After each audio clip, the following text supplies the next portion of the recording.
झारखंड के वित्त मंत्री राधाकृष्ण किशोर चर्चा में हैं। पहले उन्होंने अपनी सिक्योरिटी वापस कर दी और उसके बाद से लगातार वो बिना सिक्योरिटी के चल रहे थे। अब जानकारी सामने आ रही है कि उन्होंने अपनी सरकारी गाड़ी भी वापस कर दी है। इसे लेकर भी कई तरह की चर्चाएं हैं। और देखिए, एक और घटना इस बीच हुई है कि दिल्ली में जो स्टेक होल्डर्स मीट हुआ उसमें उस दरमियान ये दिल्ली में थे लेकिन उसमें शामिल नहीं हुए, जबकि कांग्रेस कोटि की मंत्री दीपिका पांडे उस स्टेक होल्डर्स मीट में शामिल हुई। इसके साथ साथ मंत्री सुदीव्य सोनू, राजद कोटि के मंत्री संजय यादव वो भी थे, लेकिन दिल्ली में होने के बावजूद इनका शामिल नहीं होना, इस पर सवाल खड़े हो रहे थे। और अब वहां से लौटते ही इन्होंने अपनी सरकारी गाड़ी भी वापस कर दी है।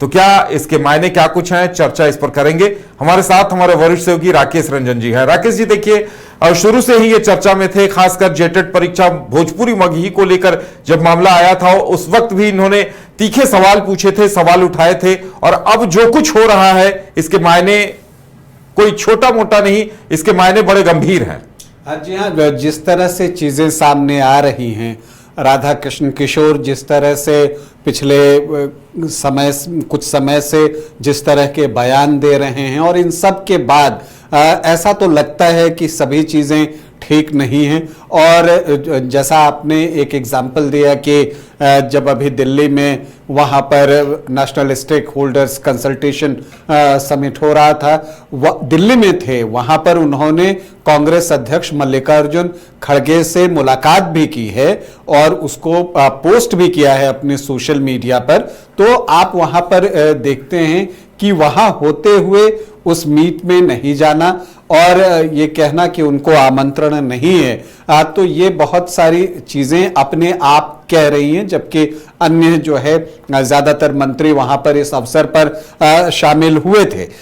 इन सब के बीच देखिए, उन्होंने जो कुछ टिप्पणियां की हैं, सबसे पहले तो जो उन्होंने सिक्योरिटी वापस की अपनी, वहां से जो है एक विवाद जो है वो शुरू होता है और वहां से चीजें जो है वो दिखती हैं। उससे पहले जीएसएससी को लेकर भी, जो भोजपुरी मगही को लेकर उनका एक स्टैंड है, वो स्टैंड भी सामने आया था। और जो 5 सदस्यीय उच्च स्तरीय समिति बनी थी जिसके कि चेयरमैन राधाकृष्ण किशोर वित्त मंत्री ही थे, बाद में जो है उसमें 2 और मंत्री जुड़े और फिर वो 7 सदस्यीय समिति बनी। तो उस समय जो इनका एक पक्ष था और ये मीडिया में कहने से हिचके नहीं, उन्होंने आके उन बातों को जो है साफगोई से मीडिया में कहा। और जब उनसे इससे पहले केशव महतो कमलेश पर भी उन्होंने नाम लिए, बगैर इशारों में जो है वो हमला किया था, तो उस वक्त भी उन्होंने कहा था कि हम सार्वजनिक जीवन में हैं तो जनता के सामने तो अपनी बातों को हमें रखना ही पड़ेगा। इन सब के बीच अगर आप देखें तो दिल्ली में कार्यक्रम से दूरी हुई, इसके बाद आप देखिए उन्होंने सुरक्षा लौटा दी। इन सब के बीच जो कांग्रेस की पूर्व एमएलए हैं योगेंद्र साव, बड़का गांव में जो एक कार्यक्रम हुआ वहां पर भी राधाकृष्ण किशोर गए थे, वहां पर जो है कि राजू भी थे। और वहां पर जो है उन्होंने कहा था कि पुलिस की कार्रवाई पर सवाल उठाए थे और कांग्रेस नेताओं के घरों पर भारी पुलिस बल के साथ की गई कार्रवाई उचित नहीं है, ऐसा उन्होंने कहा था। तो वो सरकार में मंत्री हैं और पुलिस को घेर रहे हैं, तो ये भी जो है जेएमएम को वो बातें जो है निश्चित तौर पर चुभी होंगी। इन सब के बीच जेएमएम के तरफ से भी एक बयान आया कि स्काई इज द लिमिट, मतलब कि जब आसमान की भी एक लिमिट होती है, हालांकि स्काई इज द लिमिट का फ्रेज अलग है, लेकिन जो उसका अर्थ निकाला गया कि स्काई इज द लिमिट, जब आसमान की भी एक लिमिट है तो अंत जो है सभी का है, तो बाकी का भी लिमिट तो होगा ही। इस तरह की बातें जेएमएम की तरफ से आई।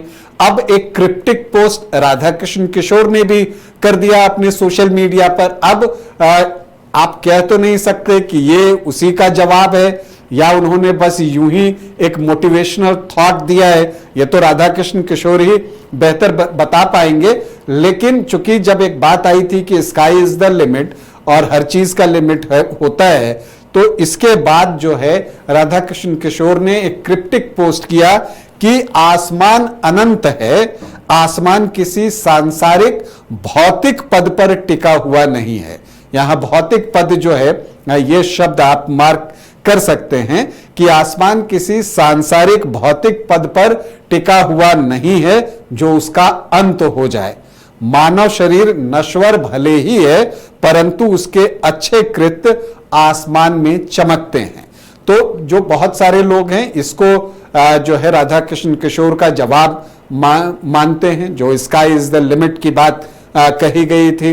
अब क्या सच है ये राधा कृष्ण किशोर बेहतर बता पाएंगे, लेकिन जो घटनाक्रम पिछले दिनों राधा कृष्ण किशोर पुलिस मुख्यालय, फिर उसके बाद बड़का गांव जाना और फिर दिल्ली समिट में शामिल नहीं होना, ये सारी चीजें बता रही हैं कि सभी कुछ ठीक नहीं है। अब ये जो ठीक नहीं है, क्या ये कांग्रेस जेएमएम के बीच की बात है या राधा कृष्ण किशोर व्यक्तिगत और जो है वो जेएमएम के बीच की बात होते जा रही है, ये देखना दिलचस्प होगा। बहुत जल्द और क्या कुछ होता है उस पर हमारी निगाहें जो है वो बनी रहेंगी।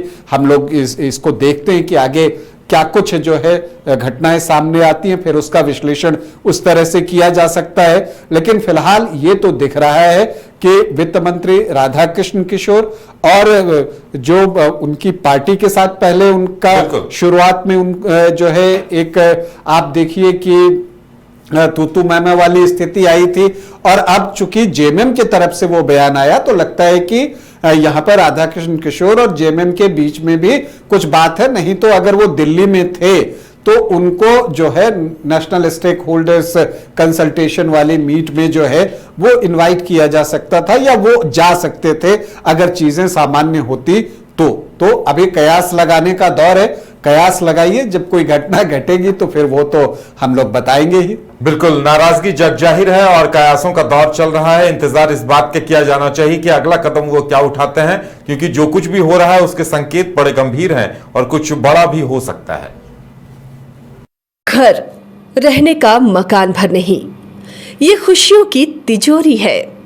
दरवाजे पर दस्तक देता पड़ोस, खिड़कियों से उमड़ आता आसमां, तारों में उलझी ऐसी न जाने कितनी दास्तां।